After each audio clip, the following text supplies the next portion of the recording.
Many years ago, I taught at a law school. And each year, as the term would come to an end, students were trying to determine what they were going to do for the summer. And there were always these programs called Study Abroad. They were quite expensive, and to be quite honest with you, they in no way could help anybody pass the bar exam.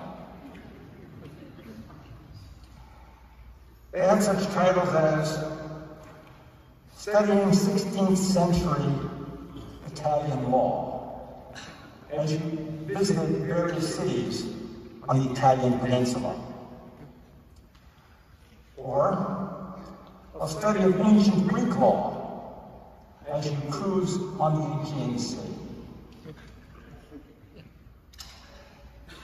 When students would come to me and say, "Which one do you think I should take?" my response was, "Don't take any of them. Get yourself a job over the summer." Why?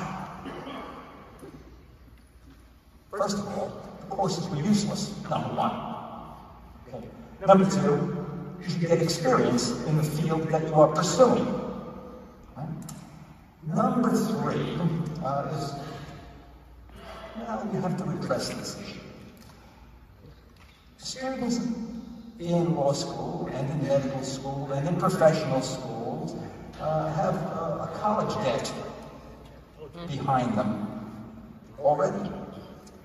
And then, of course, to go to graduate school, that only adds more to the debt. We're talking about hundreds of thousands of dollars, maybe $200,000-$300,000. One student came to me and he said to me, "Father, these are the two courses I want to take this summer." Not one, two. One in June and one in July. So I looked at him and I said,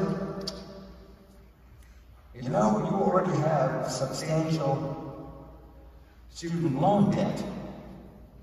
I said, "This is going to add $15,000 more to your debt." You know what he said to me? He said, "Father, don't worry. The government will forgive it."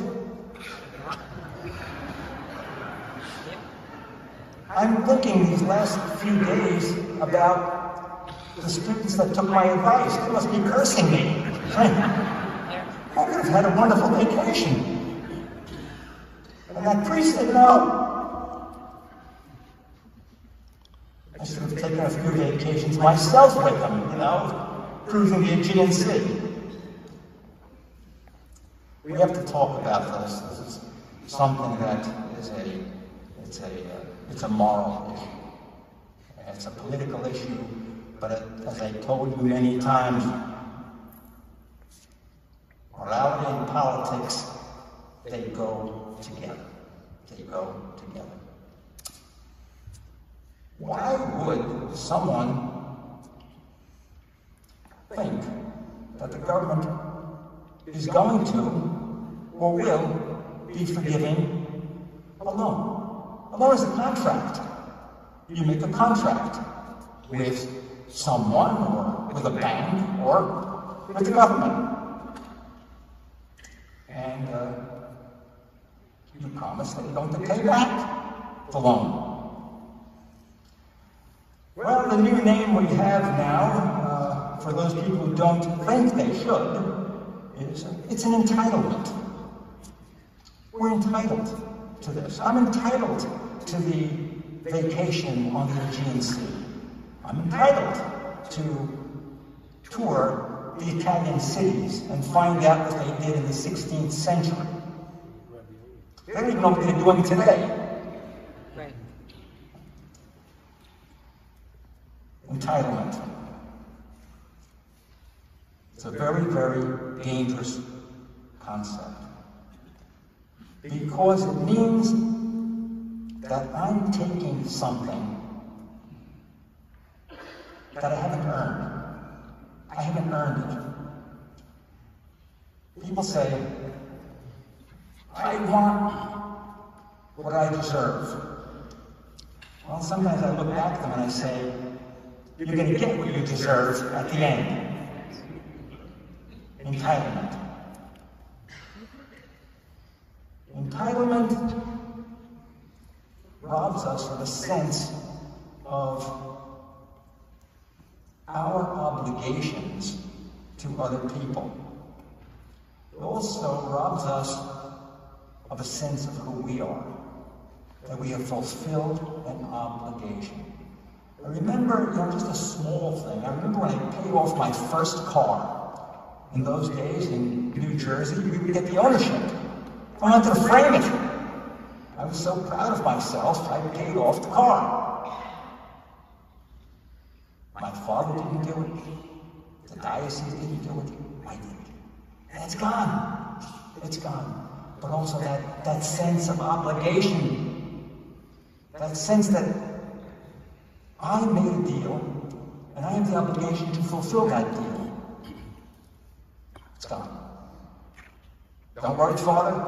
The government's going to forgive the debt. He was right.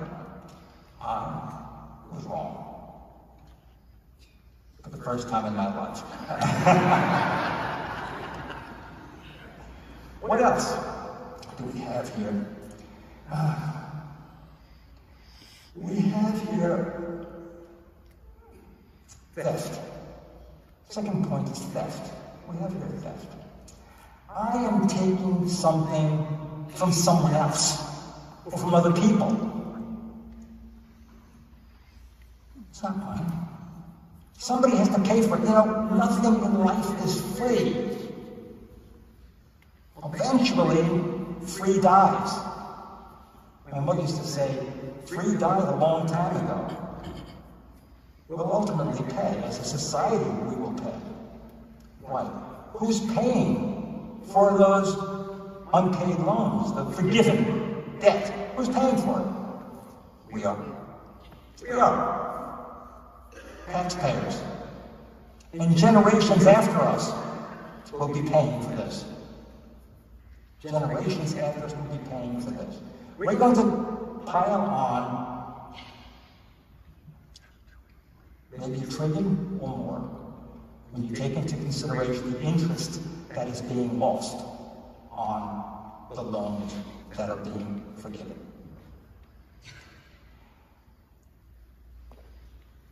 It's thievery, it's stealing, it's against God's law. And all of a sudden, it's okay because somebody else is going to pay for it. How about all of those people who did work to pay off their debt? How about them?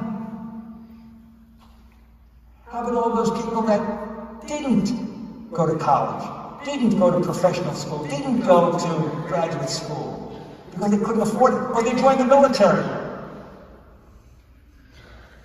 Well, the military could help me get me educated. What about that? Do you know that 60% of Americans do not have a bachelor's degree? 80% do not have any student debt. So we're talking about 20% of the people who are benefiting from this. And most of the people that are benefiting from this are in the higher earning category.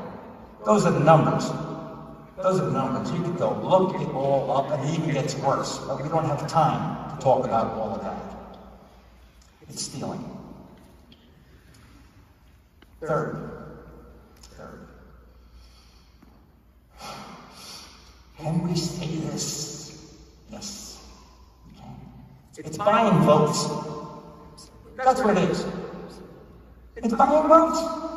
Let me tell you, quite honestly, any young person, maybe when I was a young person, 100 years ago, somebody told me, I'm going to forgive the debt.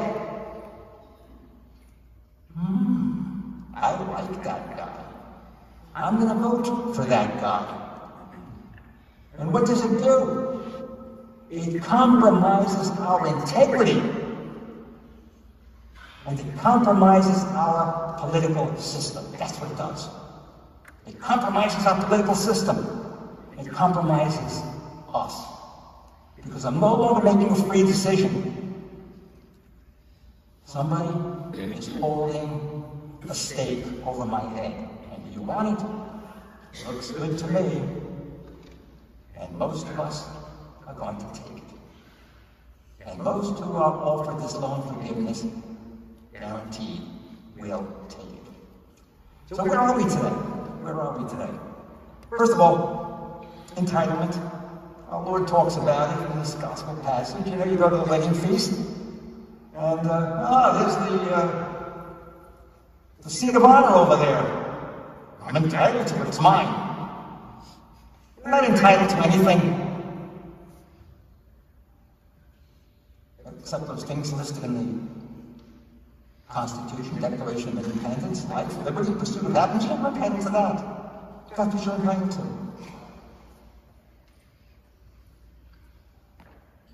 And when you take what is not yours, because you think you're entitled to it, eventually you will be shamed and you will be sent down to the lowest place.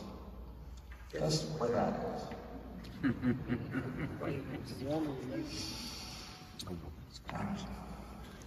What about stealing? We are called to be honest people. We're called to pay our debts. We're called to pay our debts, and not to put our debts, the debts that we accrued, onto other people. It's not your responsibility to pay for someone else's cruise on the Aegean Sea. When somebody tells you, don't worry, the government will pay for it. No. What's the government? You are the government, and your children and your children's children will pay for it. And they will. What about integrity? The buying of votes. Oh, this has been going on since the beginning of time, when people are enticed by something for free if you vote for me. And you see how this undermines our political system. You see how this undermines the fabric of which this country is made of. I think we can all see it a little bit more clearly now. I think of what Benjamin Franklin said. He was coming out of Independence Hall, and the fathers of the country had just completed their work on the Constitution. Someone said, Mr. Franklin, what kind of a government do we have? He looked around, he said, a republic, if you can keep it. Ladies and gentlemen, we're hanging by a thread. God love you.